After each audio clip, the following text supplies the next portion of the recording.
बिस्मिल्लाहिर्रहमानिर्रहीम।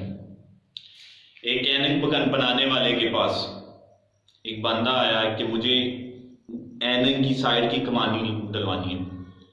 तो उसका मूड अच्छा था। उसने कहा कि ये 30 रुपए में डल जाएगी। बंदे ने भावताव शुरू कर दिया। उसने कहा कि इसने पैसे ज़्यादा मांगे होंगे। उसने कहा 20 ले लो। बंदे ने कहा एक ही बात है, 30 से एक काम नहीं लूंगा, 30 रुपए ही लूंगा, बनवानी है तो बताओ। बंदे ने कहा मैं मार्केट से पूछ के आता हूँ। आगे गया चलते चलते उसे 7 जगह रेट मुख्तलिफ मिले।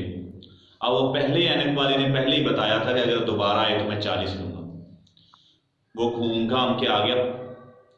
कहता है कि ये 30 रुपए लो और मेरी ऐनक की कमाने डाल दो। उसने कहा नहीं, मैंने कहा था कि 40 लूंगा। कहता नहीं, मार्केट में रेट ही 30।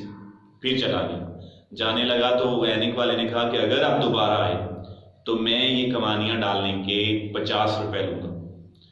बंदा 1-2 घंटे बाद फिर वापस आ गया और उसने वो ऐनक की साइडें डलवाने के लिए पूरे 50 रुपए दिए। ऐनक वाले ने ऐनक ठीक करने के बाद ना सिर्फ उसे 20 रुपए वापस कर दिए, उसे बोतल भी पिलाई और वो अच्छे दोस्त बन गए। और उसके बाद उनके आपस में उठना बैठना बन गया।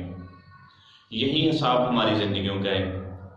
हमें जिंदगी में बहुत जल्द कुछ ना कुछ मिल जाता है, लेकिन हम भाव ताव करते हैं। हम पूरी मार्केट देखना चाहते हैं, चाहे वो दोस्त की शक्ल हो, चाहे कोई खरीदारी की शक्ल हो। और ये ऐसा नहीं है कि ये मेरे साथ भी ऐसा हुआ है कि बड़ी दफा एक आदमी अच्छे मूड में होता है, वो आपको देखता है कि आप थोड़े डिसेंट हैं तो आपसे मुनासिब रेट मांगता है, लेकिन आप मार्केट विजिट करना चाहते हैं। और जब आप मार्केट विजिट कर लेते हैं तो फिर आपको वो रेट मिलता नहीं है। वो चाहे दोस्ती, वो चाहे रिश्ता हो, वो चाहे प्रोडक्ट हो। अगर आप समझते हैं। और फिर उस ऐनक वाले ने तस्लीम किया कि पूरी मार्केट इसके 50 रुपए ही ले रही है, लेकिन क्योंकि वो मुनासिब रेट पर उसे काम करके देना चाहता था, लिहाजा में मुनासिब रेट पर पसंद नहीं होता। तो कोशिश करें कि अगर आप समझ रहे हैं कि ये मुनासिब चीज़ है तो फिर आगे भावता या मार्केट देखने की ज़रूरत नहीं है। Thank you very much.